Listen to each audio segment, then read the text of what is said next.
What's up? What's up? What's up? What's up? What's up? What's up? What's up? Hey, I got a Canada Dry right here. So I have to drink Canada Dry before I start the show off, and I will be drinking it throughout the show.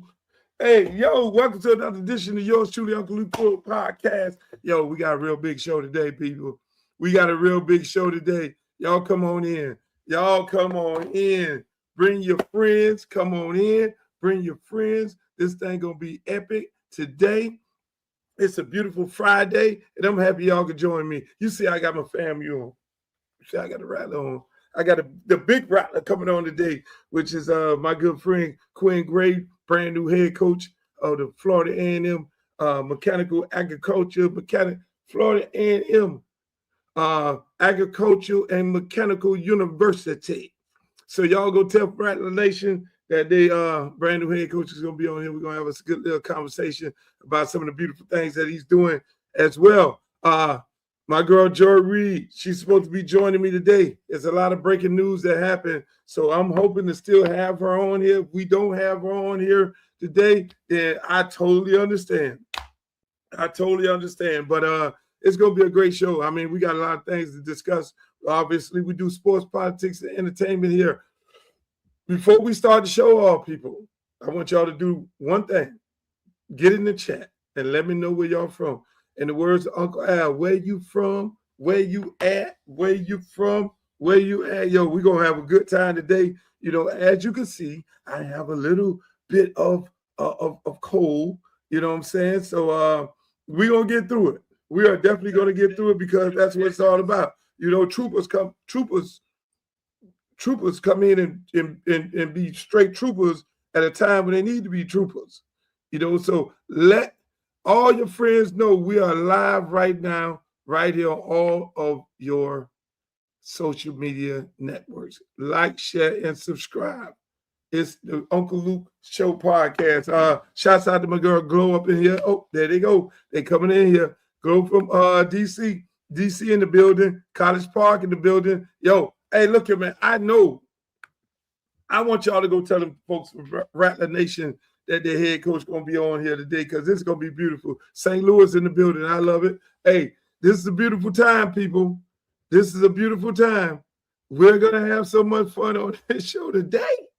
You know, I missed Wednesday, obviously, because I had a bad cold and then I had to do some things on Wednesday. But again, we're going to have a good time today. I'm here on Friday fighting the cold. The cold has been fought off, but it's a beautiful thing, man. I like to thank all the people on YouTube who are on YouTube right now. Everybody who's on Instagram, Uncle Luke Real One. Everybody on Twitter, Uncle Luke Real One on Twitter, and all my good friends on Facebook. All the grown folks on Facebook. You know them grown folks be on Facebook. Hey, grown folks is on Facebook. Young people on Instagram. Then you have a whole section of other people on Twitter. Those people on Twitter are weird. I'm just gonna keep it a buck.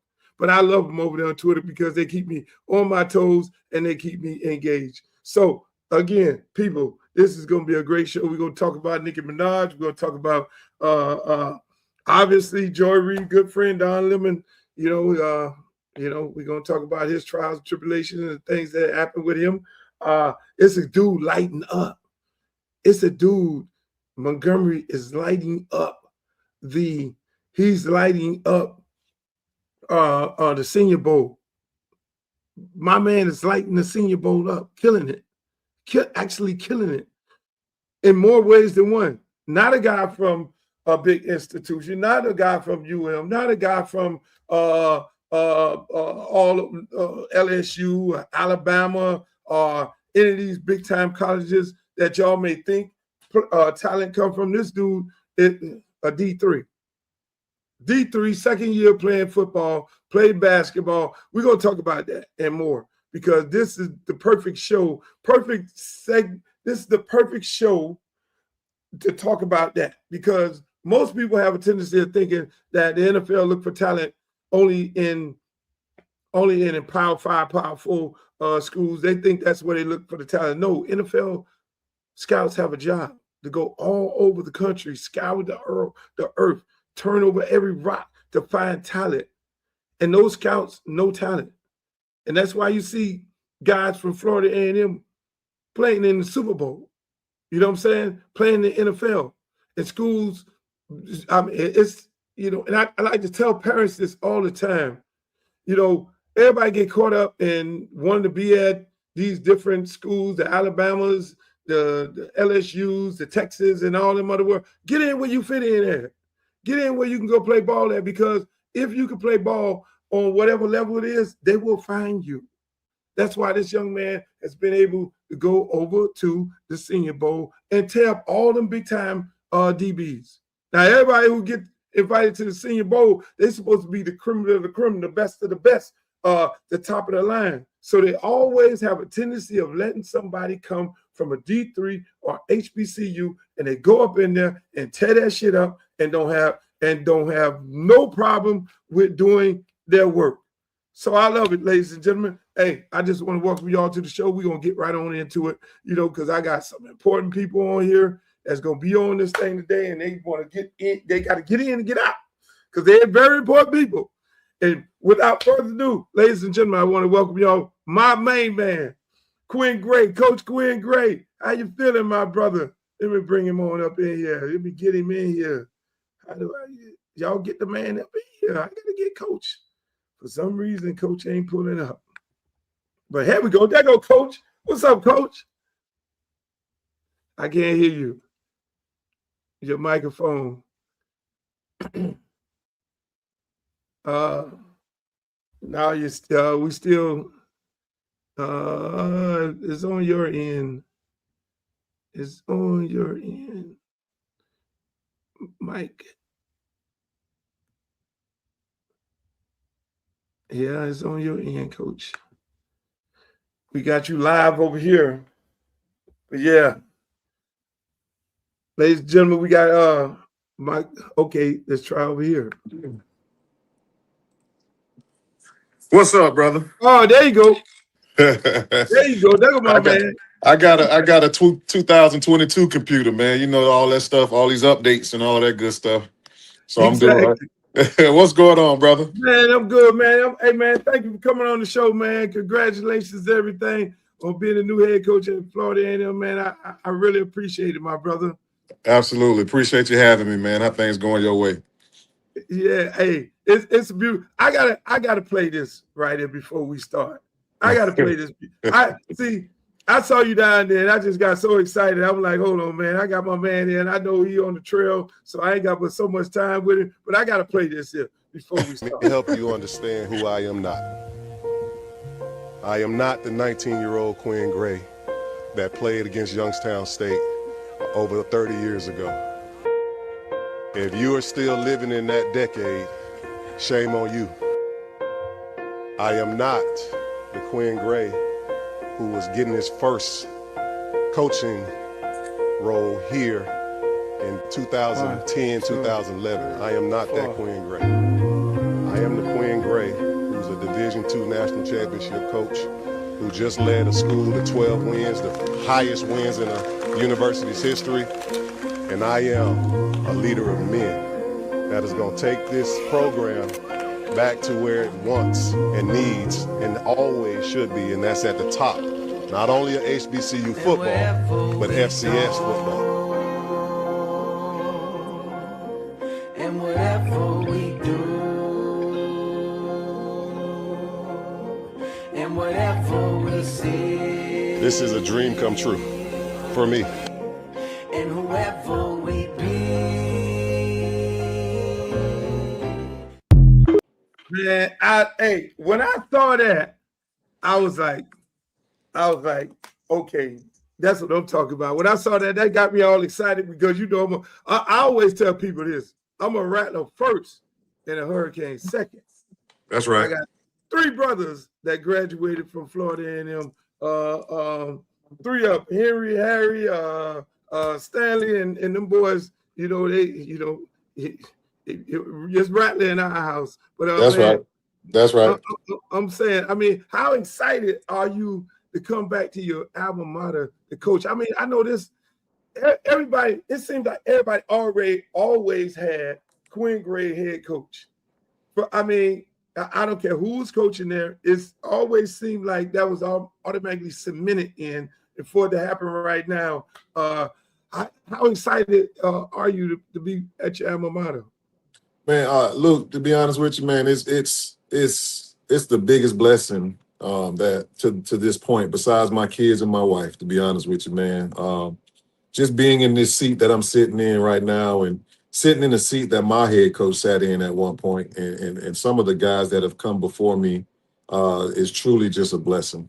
Being back in my alma mater and being able to just travel about 12 minutes to get to my house versus traveling an hour and 45 from a previous employer and all that good stuff. But I'm excited, man. I think Rattler Nation is excited, and we're gonna try our best to put our best foot forward when it comes down to putting the best product on the football field. Obviously, for us, it always starts in the classroom, making sure we got the proper students to turn into student athletes. So when it comes down to it, man, we're just trying to restore this historical program back to its rightful place. Yeah, I mean, it's amazing when you look at what Mario is doing at Miami and him coming back to his alma mater, winning at Oregon. You were winning at the other program. You went 12-2 last year. You left the place better than you found it. You see guys going back to their alma mater. I mean, I don't care nothing about anybody else. I care more about the state of Florida. And you guys going back to your alma mater, knowing the standards. Right.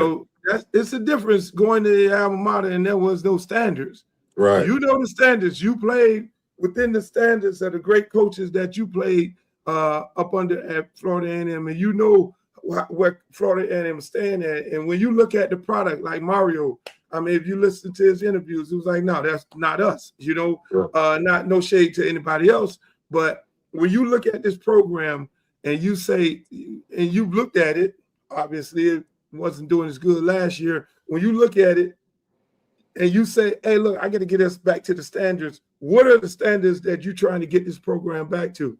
Well, the first thing is just having that championship mindset, right? I think being a champion and is truthfully and totally a mindset, and it's how you do one thing is how you do everything. How you carry yourself off the field, how you champion yourself in and around the community, how you champion yourself in the classroom, always carries over to how you perform and how you're able to translate that into the football field. So for me, man, it's really just getting this program back to the standard of excellence that FAMU stands for. And for me, and the coaches that we've brought in, the coaching staff, I think, we got the right guys in here to make sure that we're instilling that confidence that these student athletes need to don the orange and green. Because at the end of the day, it's still a privilege. And it's funny that Cristobal and myself that you mentioned are at the two schools that wear the orange and green. So for me, it's truly about getting us back to making sure that we're doing things the right way,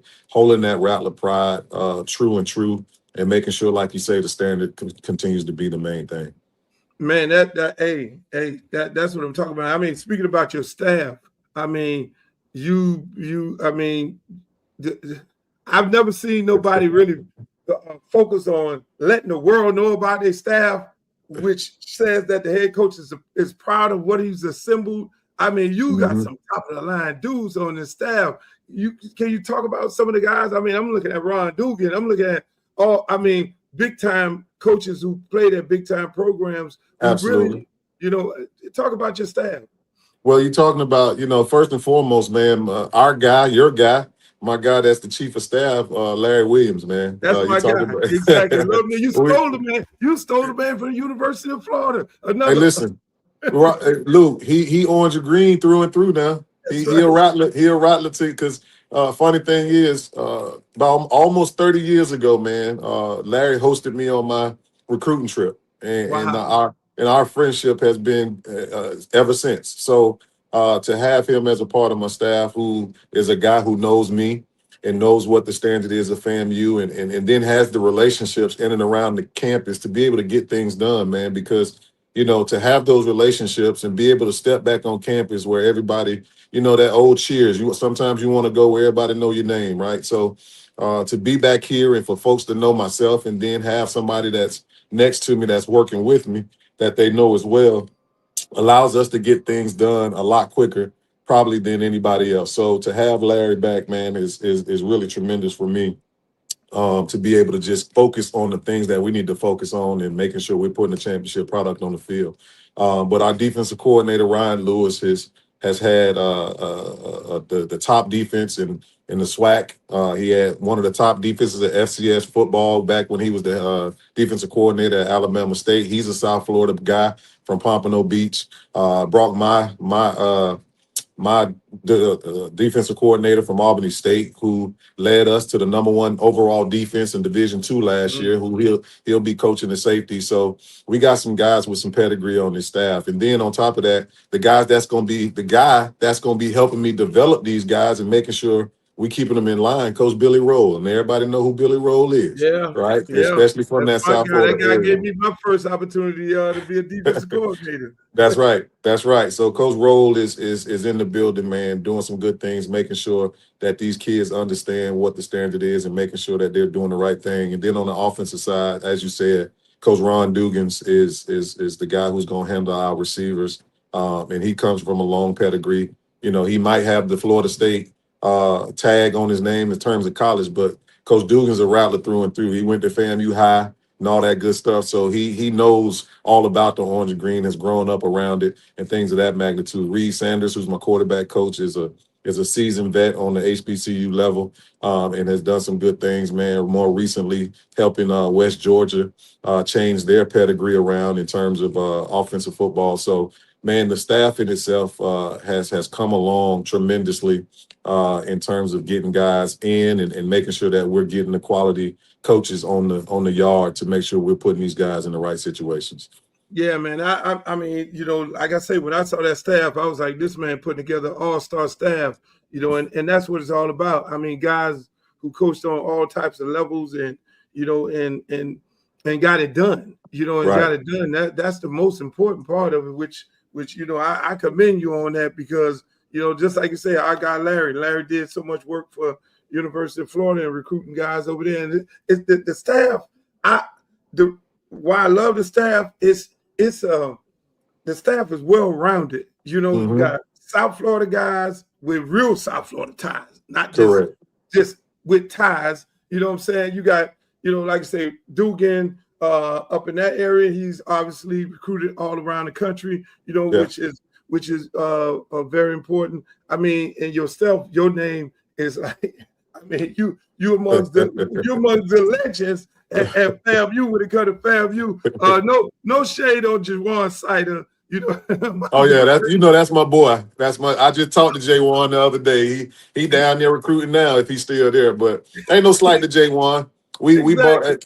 He know what it is. It's all love for J1 when it comes down to the Rattlers. But exactly, I mess with him. I say, Jawan, you was the one who blew the championship game. You did. I said, we had a championship. You blew. He gives me all. I'm like, okay, all right, Jawan, I'm gonna let you have your story. but I know.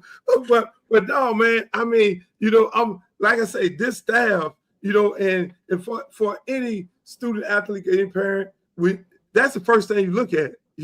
That guy who's gonna be coaching your son in the room. You know what I'm saying? That's right. If he has the ability to get your child to the next level, and this is where I always look at FAMU. I mean, no disrespect to any other institution, any other HBCU or whatever it may be. When you look at FAMU, is like the creme de la creme when it comes to the standards.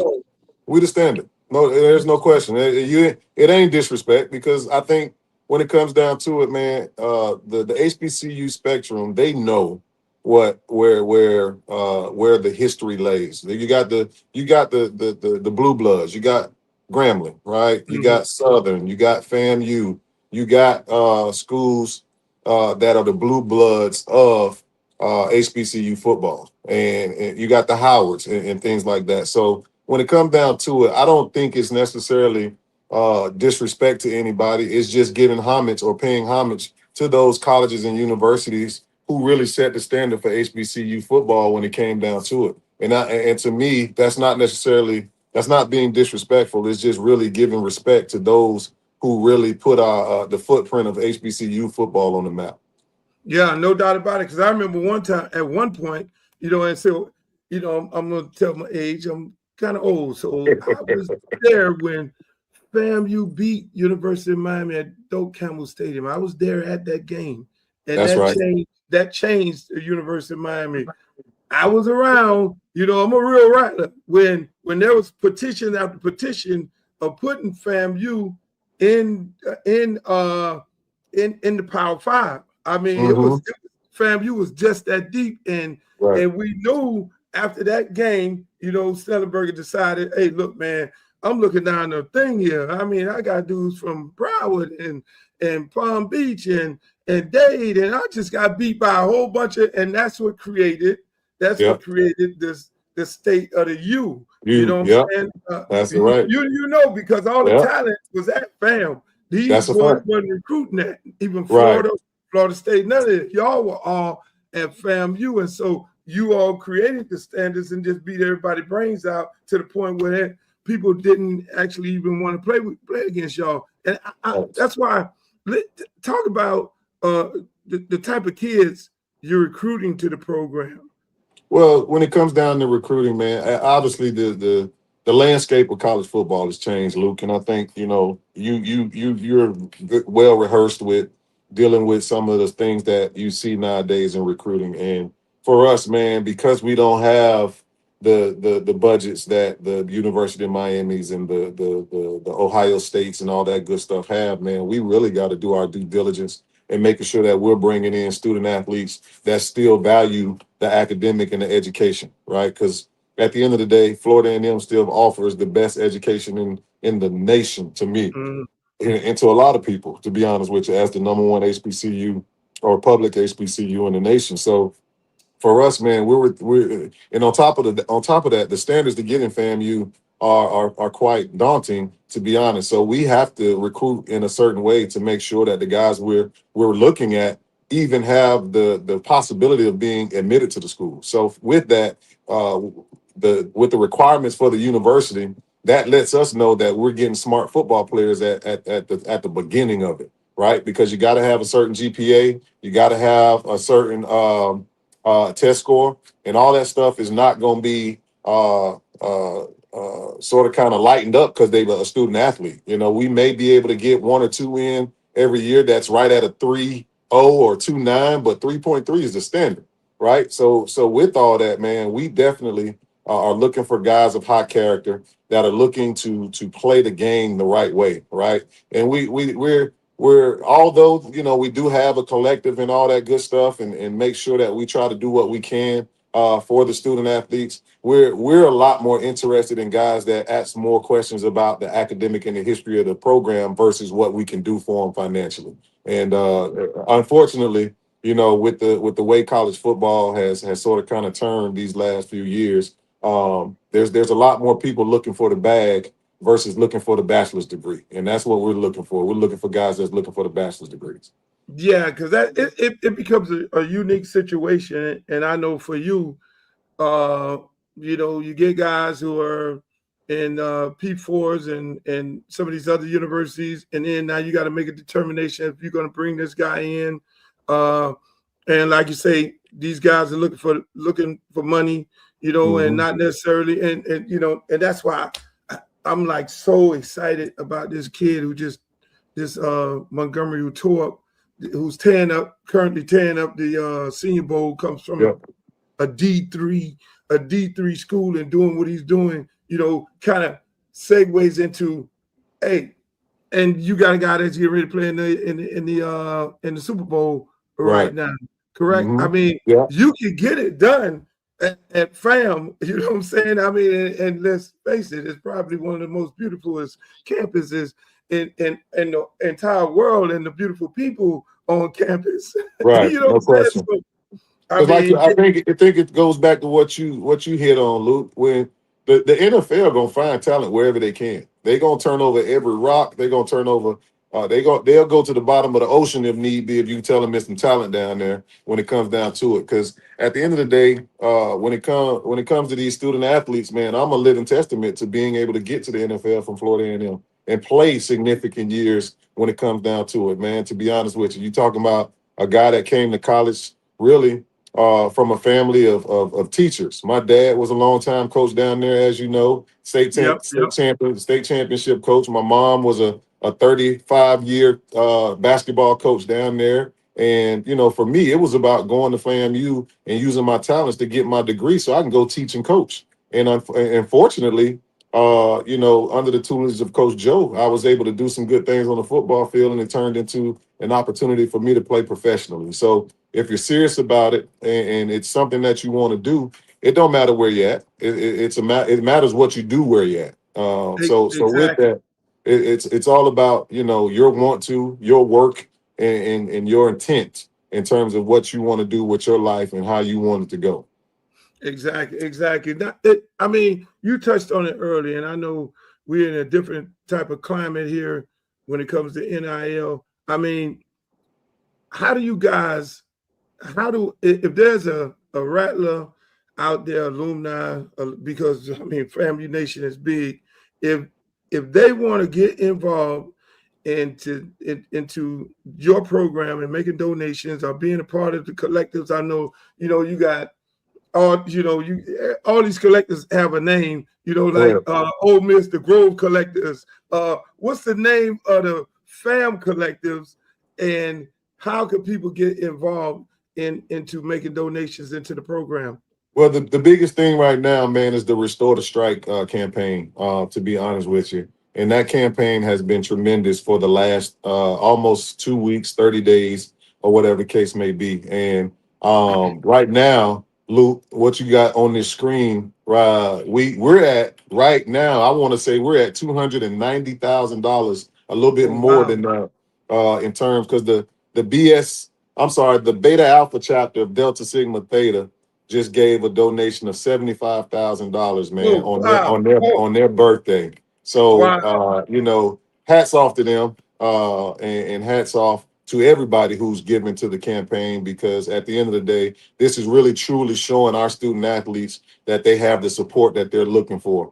And for us, man, the Restore the Strike phase one of it is really complete. So now we can go on into phase two, where we're gonna try and raise that extra 250,000 to get us to 500,000 to help the program put lights on the practice field, put towers up to make sure that we're getting the film that we need for technology. We want to get our student athletes the iPads that they need, instead of killing all these trees, and giving them playbooks like old school coaches used to do, because that's what we still do. And these days, these guys are all into technology. So for us to be able to do something like that for our student athletes is huge. So continue to support the Restore the Strike campaign. Although I want to say that thing ends on tomorrow, man. For the first Oh tier, we definitely want people to still continue to give. And once we get into tier two, that definitely continue to give as well. And we're gonna do, because and if I'm being transparent right now, Luke,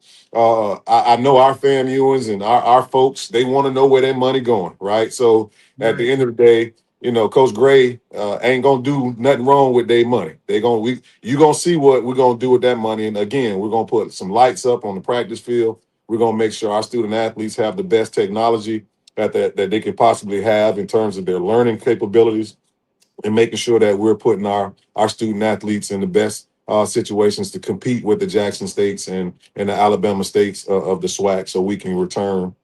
I'm sorry, and the Prairie Views A&M. No disrespect to Coach Tremaine Jackson, because he won the SWAC last year, so I got to give him his props. Which is another D2 coach that came in and did his thing last year. So, but we're looking forward to it. But that other entity that we also have is called the Fang Exchange. That's our collective. It's a group of young ladies who put the group together to make sure that they're trying to help our student athletes in the best ways that they can. Obviously, with NIL and all that good stuff, there's no sense of pay to play. You know, it's just an opportunity to get their name, image, and likeness out there to the community, and then for them to earn some dollars for doing that. So the Fang Exchange is our collective that we utilize. But at the end of the day, the Restore the Strike campaign is still up and running and going strong. Yeah, man. I saw this right here, man. Get your shirt today. Oh All yeah. in. Oh yeah. You see him. I You was like, see him. I gotta get that shirt there. I gotta get update with gear. I'm on that scene real quick. That's right. That's right. And let me tell you, man, when you see these type of things and you're reaching out to FAMU Nation, you know, I'm not surprised. I'm not surprised that people are coming to donate because you're reaching out to them. You know, it's just a lot of time people don't know how to donate, and Right. by you engaging the communities, it seemed like day one, Right. you were like, yo, hey, look, we need your support. You know what I'm No saying? question. And No question. we need your support in dollars because That's right. Because people don't understand. at the end of the day, Luke, like I said in my press conference, I'm not gonna wait till something bad happens. We need what we need, and we need it now. Like I'm walking in the door and I see things from a coaching perspective in places that I've been that I know that we're gonna need and we don't have right now. It's 2025 and we haven't had lights on the practice fields since the practice fields have been out there. There's no way that's something in 2025. So for me, the biggest thing is to get some some lights on the practice field, so we don't have to utilize our game field every day. Because Correct. at the end of the day, as I said as well, our game field is a sanctuary. It's a privilege to get on that thing, and it ain't just. And if I reference University of Miami, when it was the Orange Bowl, they wasn't going into practice in the Orange Bowl every day. No. Right. So at the end of the day, for us, Bragg Stadium is our really our reward for performing through the week in practice. So when we out there on that practice field, we reward guys for the work that they put in and week out. And that's what we need to make sure that we have the lights for. So when we do practice in the morning and it's a little dark outside still, we can turn them lights on and get our work in and make sure we're doing the things to prepare our guys to go win football games. Yeah, I think people have the misconception, you know, that, oh, I bought a ticket and that supports the program. No. No. They're boosters. Unfortunately not. Unfortunately not. It's all great to buy the ticket to the homecoming and buy the ticket to the game and fill up the stadium. That's what we want you to do. But at the same time, what runs universities, and that's why you see people like Mark Cuban at the game trying to give $39 million to a quarterback to stay there, and these big donors. I mean, you have the Moss brothers here in Miami that's putting significant money back into the program, and it's the same thing. FAMU has put out so many successful people, including my brother, on 3 golf courses. I'm telling him right now, you're gonna make a significant donation to FAMU football. That's right. You got all these golf courses. You got to put the dang on lights up there. That's right. That, I'm gonna throw you out the family. You know what I'm saying? Hey, I need my man to have everybody. People, I'm telling you, it's very, very important because a lot of people get on social media and be like, why are kids going to this school and why are kids going to that school? Our kids don't have to go to these schools if you pour in the resources, reach in your pocket, and you don't. I mean, hey, $100 go a long way. If 100,000 people give $100, that's a hell of a number. That's you know what I'm saying? That's and if you got it, you should be able to donate it. And so I think, you know, that's the most important part of it. And that's why that's you know, we could talk ball all day. Yeah. That's the most important thing for me is people people giving back to the university. You know what I'm saying? He got the right guy there. That's what happened with Mario. Mario came here, and before you know it, I had a conversation with the mayor of Miami, Francis Suarez. I said, Francis, Mario told me, he said, Coach, I haven't been to Miami in over 10 years. This is new. This is all brand new. I haven't been here. You know what I'm saying? And I just came in just like everybody else. And I'm like, okay, well, you need to go meet Francis Suarez. Francis knows the Moss brothers and all these other people. And so it was the community It was the community that came in and said, Mario, we're going to give you everything that we need to give you. And that's the same thing needs to happen with you. We got our coach, our main man, Quinn Gray, alumni, the historian at the school. Now it's a matter of time for FAMU Nation to come back and open their pockets up to help you get the things that you need to get done. You Absolutely. know, yeah. Absolutely. I think, as I said, the biggest thing, man, our alumni base is tremendous.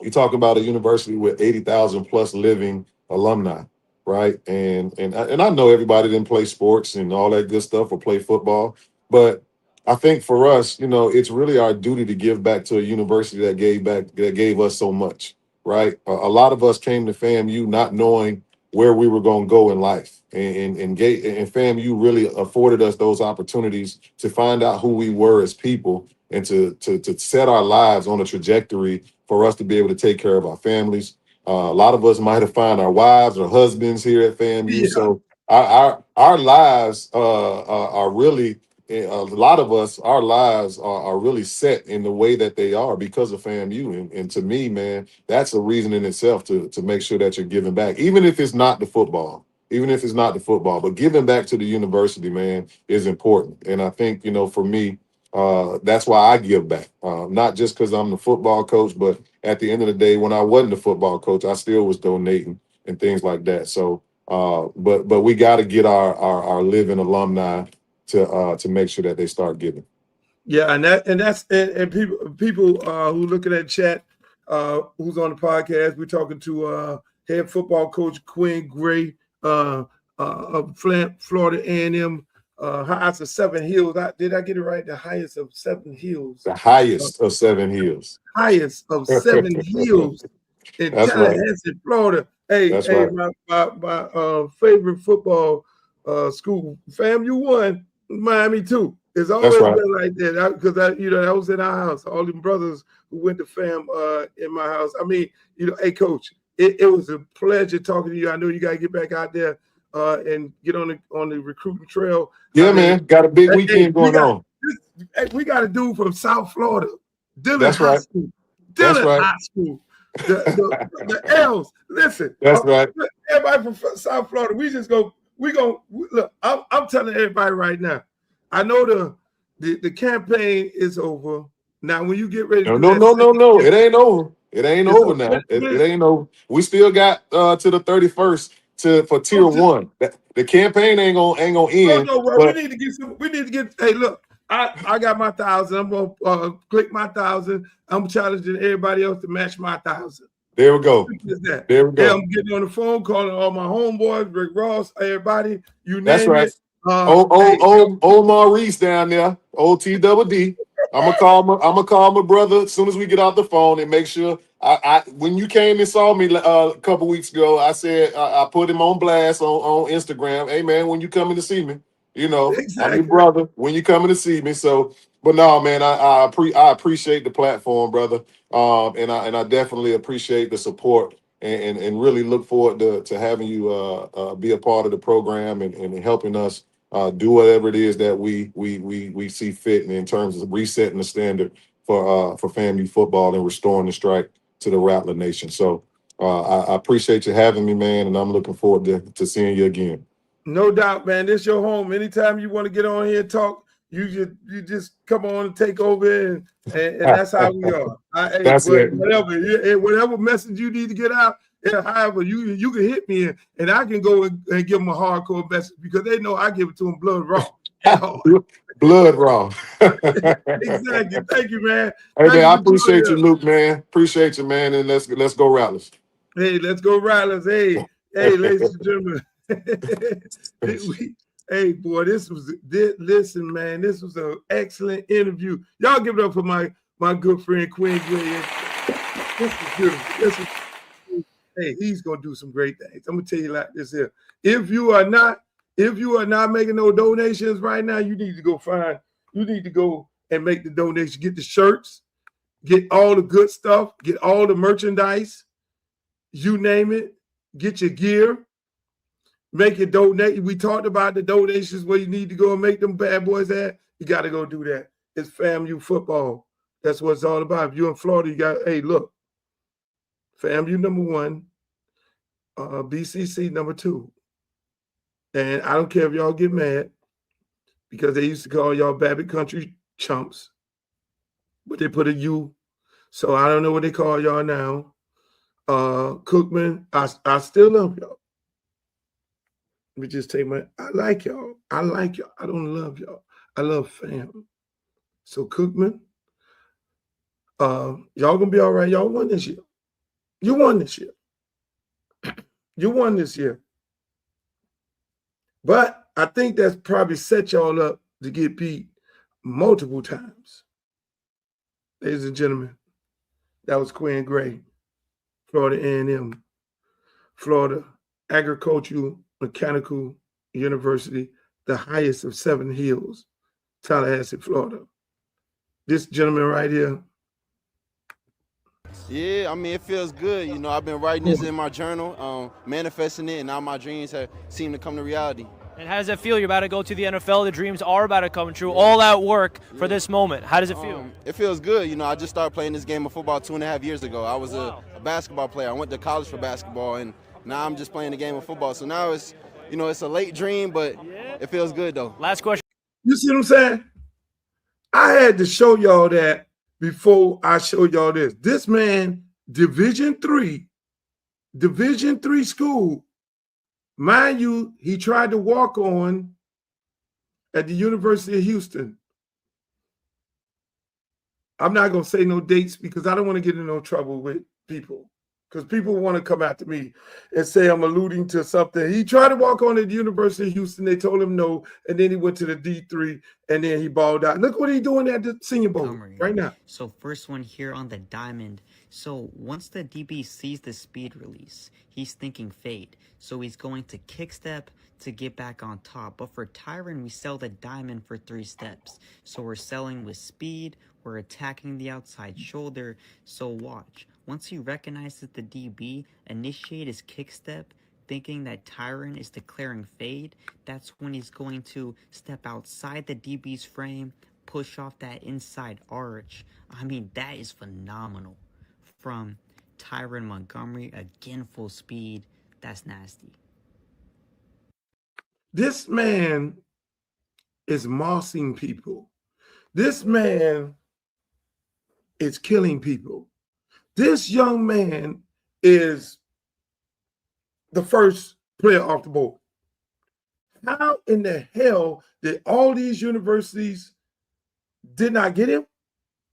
And whoever the hell was at the University of Houston when he walked on, if you did not see that talent, and you cut him, and he go, and this is a testament to all kids. Because you don't go to the big schools, because you don't get into the big, if your dreams are to play in the NFL, don't go. There's a ton of schools. You go JUCO, you go D3, you can go D2, you can go to HBCU, you can go to FBS, you can go anywhere. You can go anywhere to get in the league because they're going to find you. Every year, you see guys like this get found. You see guys playing on national TV every weekend, and the commentator blowing this guy up. Oh, he's the next best thing since sliced bread. But then there's always a time where the scouts go around the country and look and say, we want him to come to the Senior Bowl. And then when that guy get the opportunity, turn that motherfucker out. This man is killing it. I had to highlight this young man on this show today because it was perfect. It was perfect because we talked to Quinn Gray over there at Florida A&M, the new head coach. He has a kid getting ready to play in the Super Bowl. One of 53 players on the team that's getting ready to start and do his thing for the New England Patriots, along with my guy Carlton Davis, another guy I coach, by the way. Some of you guys will be on Twitter talking about Luke this, Luke that, Luke record, Luke this, and all that there. Keep spelling my name. My guys are in the league. It's about getting kids in college. That's why I got the relationship with the people I have a relationship with. It's about doing the right thing for your community. It's about doing your thing. Now I gotta go. I gotta go. I wanted to touch on this Nicki Minaj thing, this Don Lemon thing. What happened to Don Lemon is sick. What happened to Don Lemon is sick. Because I'm a guy who fought for free speech, First Amendment, Constitution. I'm a Constitution junkie. It's freedom of the press. He clearly identified himself as media when he went into that church.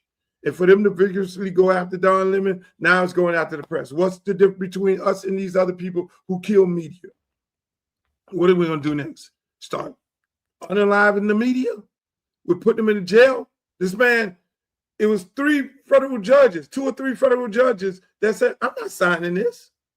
I'm not, no. I don't care who you are. I don't care who appointed me. I am not signing this. This is a violation of the Constitution. And what these folks did is went and got some bootleg grand jury, because you can throw anybody in jail. You can indict anybody from a grand jury, because it's only one side situation if you understand the law. So the things that are happening in this country on a daily basis with the petty bullshit, it needs to stop. We're in a petty fucking society. Everybody is petty. People get online. If you say something they don't like, they go turn petty. People in the NFL, you don't fucking put the GOAT of all coaches with rings on both hands into the fucking Hall of Fame first ballot. That's petty. We got some petty shit going on here. And America is not built on pussies. I'm just gonna keep it a buck. Everybody just acting like big pussies running around here. Petty pussy cats. I'm serious. You say something online, men start acting like bitches. You say you have an opinion about the president of politics. Everybody start acting like bitches. Stop making it personal. Everybody is entitled to their opinion, but stop with the petty shit. Putting this man in jail, that's petty because he don't like the president. I'm sorry. It is what it is. That's petty bullshit. Why are we doing that? It's just that simple. You're making us look like a third world country. To not put this man in the Hall of Fame? Bill Belichick? The GOAT, they damn near could change the name of the Lombardi and call that bitch the Belichick? That's what the fuck they need to do. The NFL, Roger Goodell, you need to do something. I don't know who and why and how y'all came up with this, and y'all got so much inside for Bill Belichick. You need to change that shit. Somebody need to make an executive decision and be like, hold the fuck on. You can't do this. You can't do this. This is the era of pettiness. Pettiness and grown men acting like bitches. That's my show, ladies and gentlemen. Thank you guys for having me. I'm going to have another show over the weekend edition of the Luke Show. I got to go because the little one scheduled. See, my son, I fucking work for him. The baseball schedule is all over. Supposed to stop practice at 6:30. Every day they 6:30, 7, 8, which I love the coaches. Now they're done in the middle of the show. So I'm going to go do daddy duties. But I'm going to be back on this weekend, ladies and gentlemen. I'm going to ruffle up some feathers. Again, I'm going to talk about the history of Miami. Over the weekend, every weekend, we're going to talk about history. I went to Rick Ross' party last night, and it was so much royalty, Miami royalty, South Florida royalty in the room, and how everybody came together. I don't normally go to these type of events. I'm just keeping it a buck. I'm the guy who don't go nowhere. DJ Khaled, Rick Ross, everybody there. All the historians, Ted Lucas, Slip and Slide Records. Me and him had a great conversation. And you would think we have more conversations. We're gonna have more conversations. Good dude, just some great things for the community, hell of an artist and everything. And it was like Ross don't even understand what he did. Ross really don't understand what he did. He brought South Florida together, and in more ways than one, which I've never seen happen before, where we all get come Trina and her husband. You know, it was like a family reunion. You know, when you go to family reunions, there are people in the family that you have not talked to. There are people and that you haven't beef with, and you come to the family reunion and you basically hug and embrace. I'm looking at French Montana. You know, it was a few words mixed up with me and him. And hey, man, love you, my brother. You know, it's just so much love in the room. And so I'm going to talk about that over the weekend. I'm going to talk about this rich Miami music history around it, because people need to know. You know, I had an opportunity to go to 99 Jams and speak, be a motivational speaker for their entire staff of all their radio stations in their building. And I gave them the rich history of Miami, and they didn't know how deeply entrenched I was at 99 Jams, going all the way back to when it was on 36th Street with Miss Wiggly and Jerry Russian and Jimmy G and George Boogie Jones and Leo Stereo and all those people. And so, I mean, I need to tell these stories. I need to tell these stories. And so that's what we're going to do on the weekend. We're going to tell historical stories. I mean, the stories with Tupac and Biggie and all that. Y'all need to know these stories. You know, I got these stories right here, but we're going to connect the dots. So I'll see y'all over the weekend, ladies and gentlemen. Make sure y'all enjoy your weekend. Today is Friday. Don't get in no trouble. It's happy hour. At the end, as usual, in the words of Walter Cronkite, the great reporter, anchor, before I go, I want to thank everybody on YouTube. Thank you for being there. Like, share, subscribe, Twitter, Instagram, all these different platforms. Appreciate you guys for being loyal fans and making these numbers go crazy, because we didn't hit over 6 million viewers in the last month, and it's because of you and because of the platform that you have given me to be able to come on here, and we're making an impact. So I want to say this in leaving. Hey, like Walter Cronkite always say, may the good news be yours. Make the booty go, make the booty go, make the booty go, make the booty go, make the booty go, make the booty go, pop, pop, make the booty go, pop, pop. I need some bad girls. I'm gonna let y'all hear my new song. I need some bad girls. Come on, baby. Come on, right here. You and you. Come on with that, your fine ass.